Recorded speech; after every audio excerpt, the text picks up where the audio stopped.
Okay, so good afternoon, everybody. Welcome back to the WFIS stage. And I have my old friend and as well as expert in consumer finance here, Kalidas, to share with you within the next 30 minutes or less about what is the secret sauce, what are some of the shifts in consumer behaviors in Southeast Asia these days.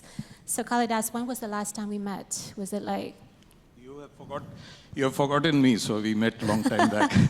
Yeah. Okay, I think the last time we met was like in the Philippines 3 years ago. So we were at a financial conference in Manila, and we were talking about your business at Uno Bank.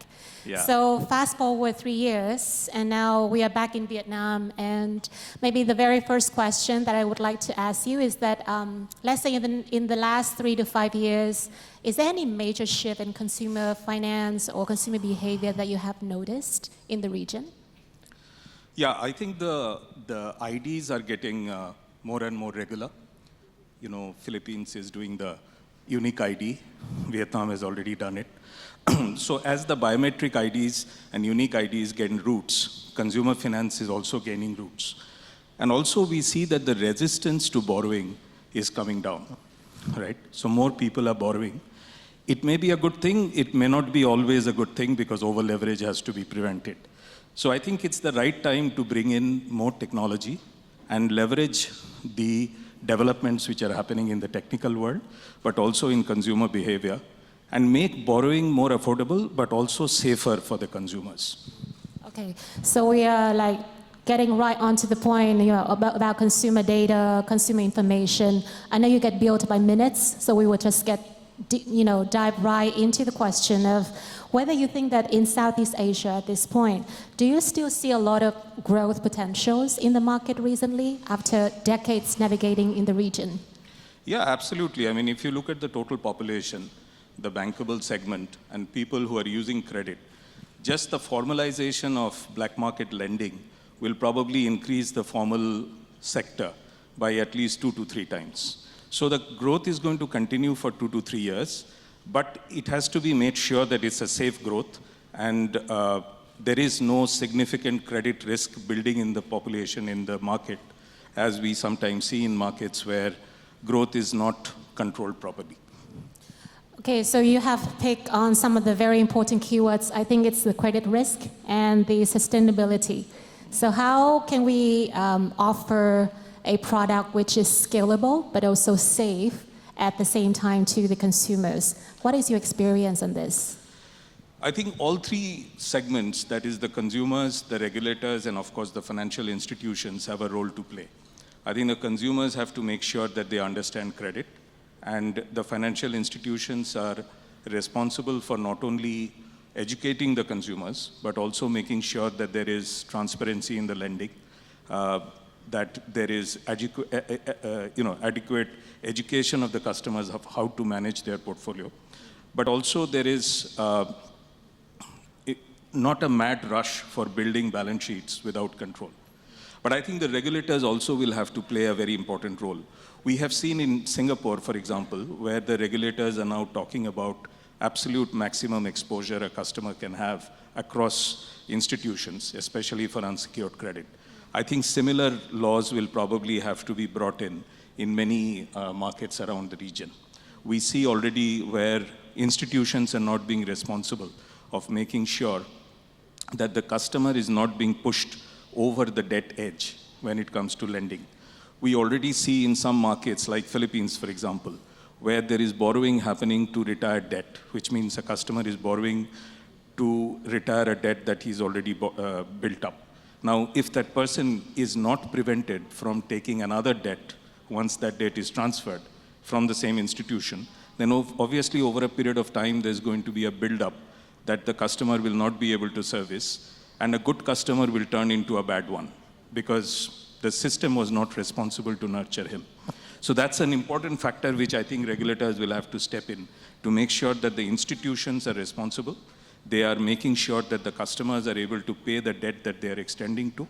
Customers have to understand the debt that they are getting in, so therefore there has to be a lot of educational effort. And of course the regulators will have to play their role as well. Okay, so we're going to move back to the regulators in a minute, but then I think there's a very important topic that I would like to, kind of ask a follow-up question.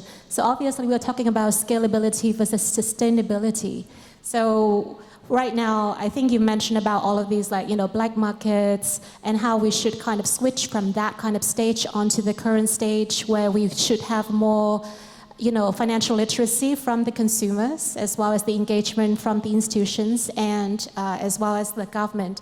So what exactly would define sustainability in this whole new, let's say, dimension of consumer finance and innovation in the region? Yeah, I think obviously technology is going to play a big role. I mean, the most significant experience for me personally, having spent 30 years in this industry, is that we used to always think about segmenting our customers and deciding on their journey, determining on their journey based on the segment that they belong to, but it was always looked at in batches. So for this customer, I will do this verification and ask this question and collect this document in a particular sequence. What AI seems to be doing and the ability to use agentic AI is that the journey for each customer can be separate from each other. I think someone in the previous panel was talking about segment of one. Now, we've never thought about, at least I have not seen too many thoughts in the area of underwriting or loan origination, where there is a segment of one being applied. But Agentic One allows you to do that. And that makes it easier for both the institution and the customer to borrow, to avail credit, right? And to even manage it, even when you are repaying the credit to its closure. So that's one development. The other development where, again, I mean, regulators are not there only for control, right? Regulators, as we see in Philippines, in Vietnam, regulators are also playing their role to develop the market. And one of the areas is obviously open finance. Now, a lot of people are talking about open finance, and I believe that we are trying to build sandboxes in Vietnam, in Philippines. Philippines has passed a law for implementing open finance. But open finance will require a lot of, and open finance has developed quite well, at least in Europe.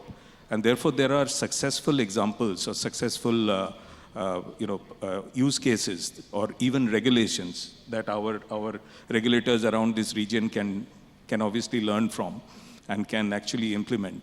Because open finance will also change the way that credit is being managed, not just the way credit is being extended.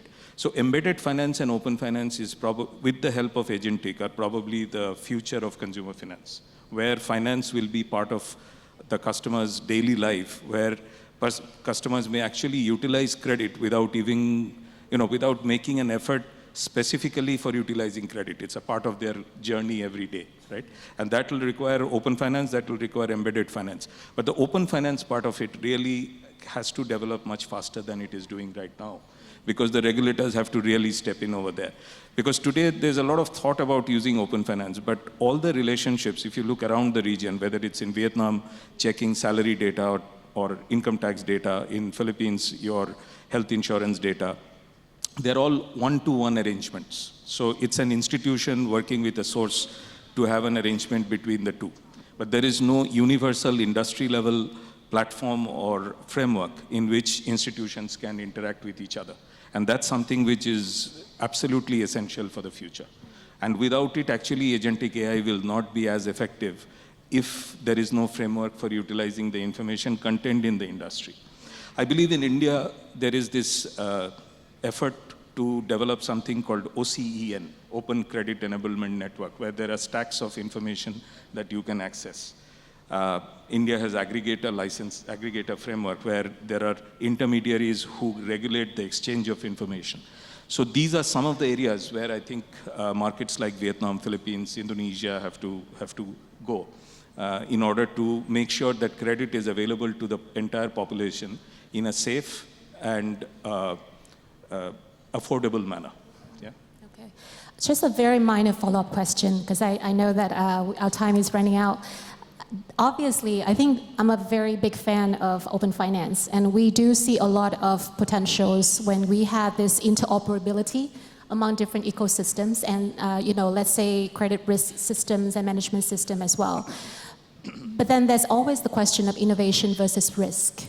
how can we convince these organizations and institutions to rethink the way that they underwrite risk when they engage in this open finance model? Is there any idea from your end? How can we do that and make sure that the institutions are aboard with this idea? Look, I won't be too bothered about how an institution is going to use the information, as long as the information that institutions are allowed to use is within a framework and is being guided, controlled, monitored by either the regulatory authorities or intermediaries appointed by the regulatory authorities, right? So the information should be made available. Now, how that information, and as long as you are controlling the framework, you are more or less assured that there will be no abuse of the information or individual privacy rights. And should always be consented. That's the most important thing. It has to be, my information has to be based on my consent, right? So as long as it's consented and it is within a framework, there is little chance of abuse. Now, how the information is used is left to the individual institutions, and that's the race. The same information available to me and to some of my friends over here in competing institutions will not be, that's the difference which is going to determine who's the winning horse.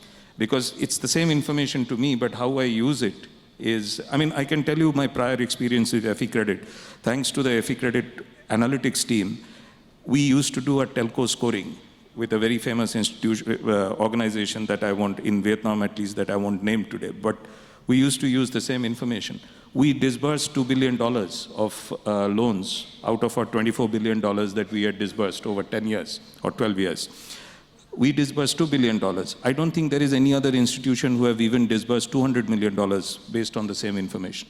So how the information is used is is dependent on the capability of the organization, right? And that's where the winning organizations will win and the losers will stay behind. But what information is being made available should be controlled, because that's where I guess both privacy concerns are there, which is safety, but also the whole idea of this not becoming a free-for-all, world. Yeah. Yes, so I think our time is seriously running out. So we've been able to cover a very small portion of the consensus of open finance. And to wrap this fireside chat up, is there if we put on our AI proactive, predictive lens, what do you think is going to happen in the next 3 to 5 years with the consumer finance landscape? I think consumer finance is going to be dominated by embedded finance, and financial institutions who have IT stacks which are capable of providing banking as a service will win. AI will become the driving force in embedding finance in customers' life, and open finance will become the fuel, the lubricant, which will make sure that embedded finance becomes absolutely seamless and brings convenience to the customer so that credit is used. Credit is used in a safe and secure manner and in an affordable manner. So more safe, embedded, as well as more abstract experience for the users in consumer finance. Yep. So I would say that's a very nice wrap up to our fireside chat today. Hopefully we can have more time next time. So everyone, a round of applause for Kalidas. Thank you very much. And a fireside chat.